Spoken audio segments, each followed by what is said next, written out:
Souveraineté du pouvoir politique en Afrique entre unité africaine et impuissance des dirigeants africains. Je voudrais commencer par introduire une situation d'observation qui nous introduit au cœur de la problématique de l'unité africaine, de l'Union africaine, je dirais pas des ingérences, mais de ce qui produit en partie l'impuissance des dirigeants et la question de la souveraineté en creux dans tout ça.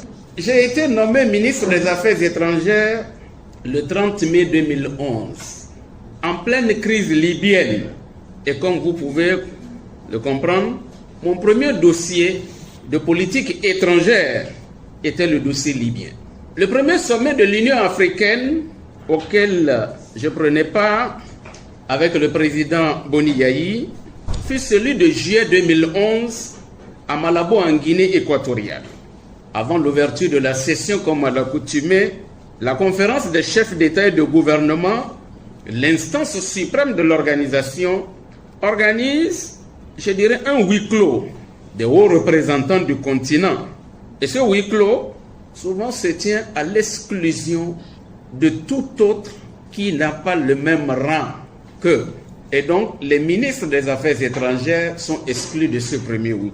À l'heure du jour, c'était la définition d'une position commune africaine sur le dossier libyen, en parlant des principes fondateurs de l'organisation, entre autres, respect et défense de la souveraineté des États membres, non-ingérence dans les affaires intérieures des États, solidarité africaine, rejet des ingérences et solutions africaines aux problèmes africains.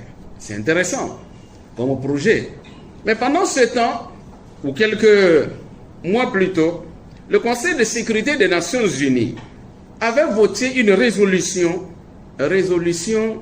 qui va imposer un no-fly zone, c'est-à-dire une zone d'exclusion aérienne sur la Libye, en partant de l'accusation selon laquelle le guide Kadhafi exterminerait les populations civiles libyennes, notamment dans les régions de soulèvement populaire comme à Benghazi, où des groupes rebelles avaient créé une instance de regroupement, une sorte de gouvernement parallèle qu'on appelait alors CNT, Conseil national de transition, avec le soutien de commanditaires extérieurs. Le huis clos des chefs d'État s'est soldé par un échec.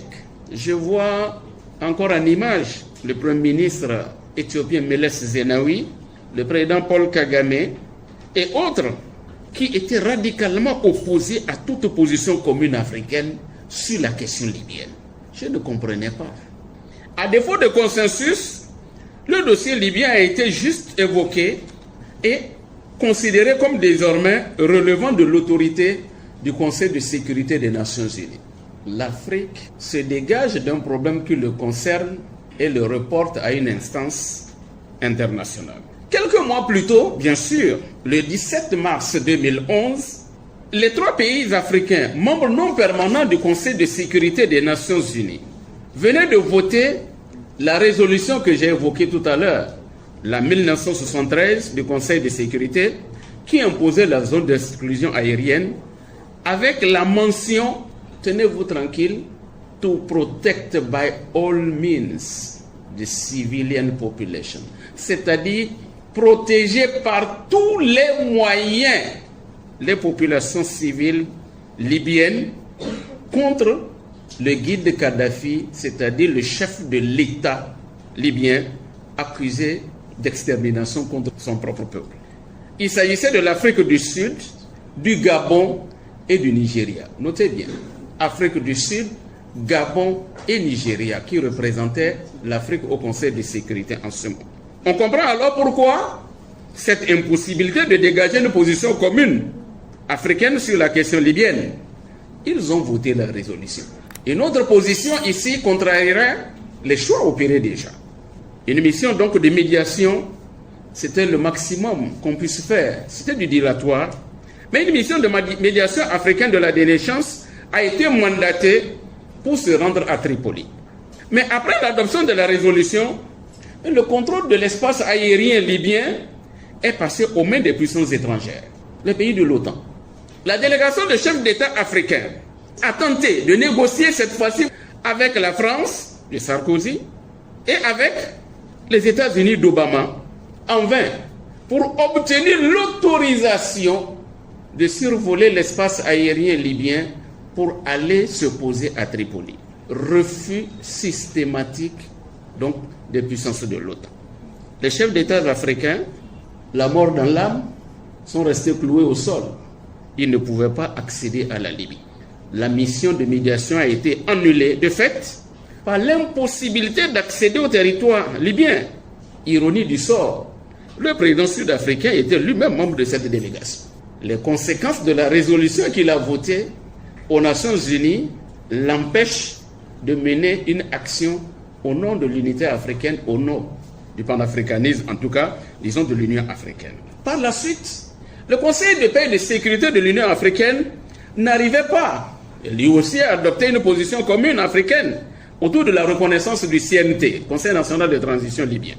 Le secrétaire d'État américain d'alors, Mme Hillary Clinton, effectua une mission spéciale à Addis Abeba, au siège de l'Union africaine, pour persuader les représentants permanents des États africains qui composent l'organe qu'on appelle le COREP, pour tenter de les convaincre de reconnaître le CNT.